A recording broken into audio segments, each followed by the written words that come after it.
And this is Kirk. This is Stop Watching The Office. This is actually the weekend. I'm recording on Sunday, so I'm doing a weekend movie edition of Stop Watching the Podcast. Stop Watching The Office. Stop Watching the Podcast. Maybe that'd be my next spinoff whenever I get tired of doing this. But this is Stop Watching The Office. Like I said, it's the weekend. It's a weekend movie edition. And the movie I'm talking about right now, the one I just saw yesterday, was Jurassic World something something. It's like a little subtitle, but it's not important because it goes along with like the feeling I had after seeing this movie was just meh. Like at best, meh. It's like I've always loved the Jurassic Park, not all the movies, but the first movie I love, absolutely love. It's one of the earliest movies I've seen in theaters as a kid growing up. The sequels trailed off. They were like straight to video at best when it comes to quality. They weren't needed. Those original sequels, and this is what this one felt like. It just felt unnecessary. The first one that came out with, I guess, 2 years ago or 3 years ago, I can't remember. With Chris Pratt, the Jurassic World, that was it. I liked it. I couldn't, like, I was so happy to see new characters and kind of they did a lot for nostalgia for the old movie. I really loved it. Chris Pratt is always great. You know, he always has that very charming, nonchalant, but not so much an alpha character, but a very strong character. This one just... first, I'm going to spoil some stuff. Not too much, but I'll spoil stuff. The way this movie plays out, it just seems like they're setting up other movies, or at least one more movie to have like a franchise. And this one just seemed like they needed to get to somewhere else.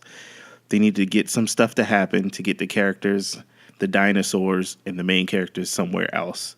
That's what this one felt like. Like, if you see the previews, like the first main preview they showed, they say the island, there's a volcano erupting on the island, and there's some, like, they want to have a mission to go save the dinosaurs.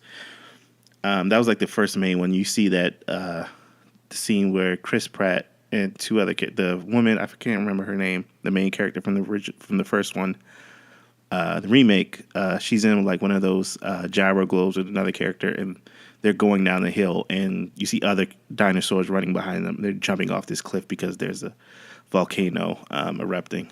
That's like the first act. There's, setup before the movie. I mean, before that happens, but that's the main first act. That was like the first trailer, and then the second trailer that came out, you see them talking about how there's some company selling dinosaurs to private sellers.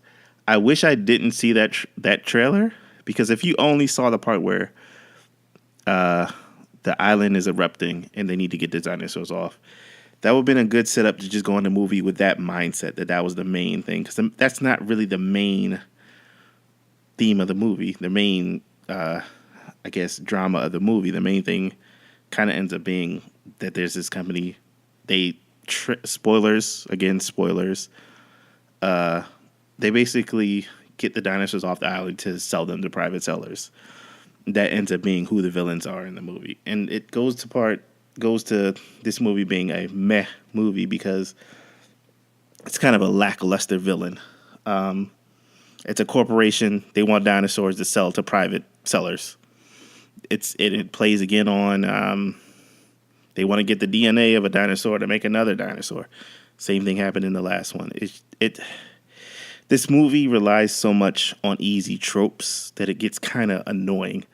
Like, there's the nerdy character who really doesn't want to be here, but they're nerdy and they know computer stuff, so they have to be there. It's Chris Pratt, even in this movie, he wasn't annoying. It was just kind of like one-liners, and it was just this movie just... It was fun watching it because it's Jurassic Park, and the dinosaurs look amazing. There was great special effects. There's great, there's an island that's blowing up. There's all this stuff going on. But this movie just plays so much into like basic tropes that they've already done in every single Jurassic Park movie. Like that end scene from the original Jurassic Park where the Tyrannosaurus comes in and saves them. That happens like 3 times in this movie. It's a different dinosaur. They did it in the end of the remake. It happens like 3 times in this movie. It's just, that's what I'm saying. It just, if you want to see this movie, go see it.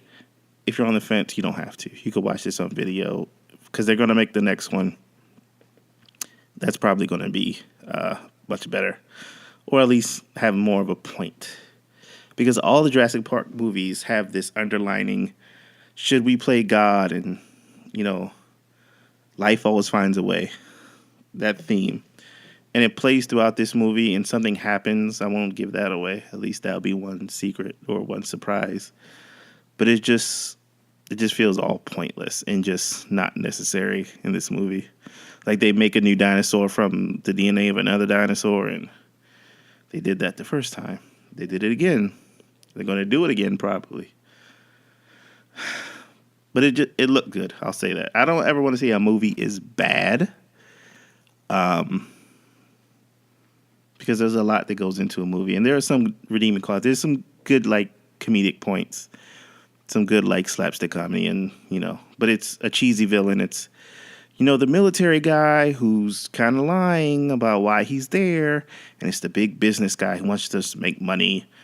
And there's a character I might have been in all the Jurassic Park movies, the scientist guy that's been in the first one.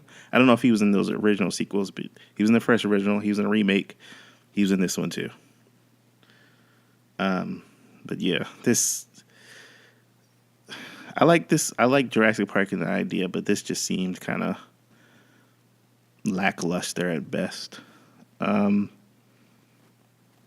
Like honestly, I'm trying to think of good things to say about this movie. It looked amazing, I'll say that, but it felt half-hearted. But I mean, if you like dinosaurs, if you're a kid, you probably like this movie. Just to see dinosaurs. But that was my weekend movie. I honestly don't know, because the more I talk about it, because people keep asking me, was it good or was it not good? It's like, it's all right. You can go see it. Don't rush to go see it. I should have probably seen the Ocean. I'll watch that one next. The Ocean. I said Ocean's 8 with the all female cast. I should have watched that. I'll probably go see that. That I'm really interested about how that's going to turn out, because the original, not the original, but the last Ocean's 11 through 13, I really love that series. This one I'm intrigued about how it's going. I haven't heard anything from it, if it's good or it's bad or whatever. That's why I kind of want to see it. Just have the mindset of just try to enjoy it, or just let my mind go and see what it does. That's why I was trying to not be cynical with Jurassic World. I wasn't trying to be, this is going to be bad or this is going to be good. I try to just not think about it and just enjoy it, because it basically is an action movie, one of those action movies where don't think about it too much, just try to enjoy it for what it is. But this is, I already had an infinity with the Jurassic World series, so when there's a lackluster one, it makes me, double down on how not good it is. But that's life. I have been watching The Office. Don't tell anyone. But that was my weekend movie edition. I'll do probably tomorrow or day after. I'll do the 6 Degrees of The Office when it comes to Jurassic World. But thanks for listening. This has been Stop Watching the Podcast, weekend movie edition. It's June something. I honestly have no idea what the date is. But thanks for listening, guys. Peace.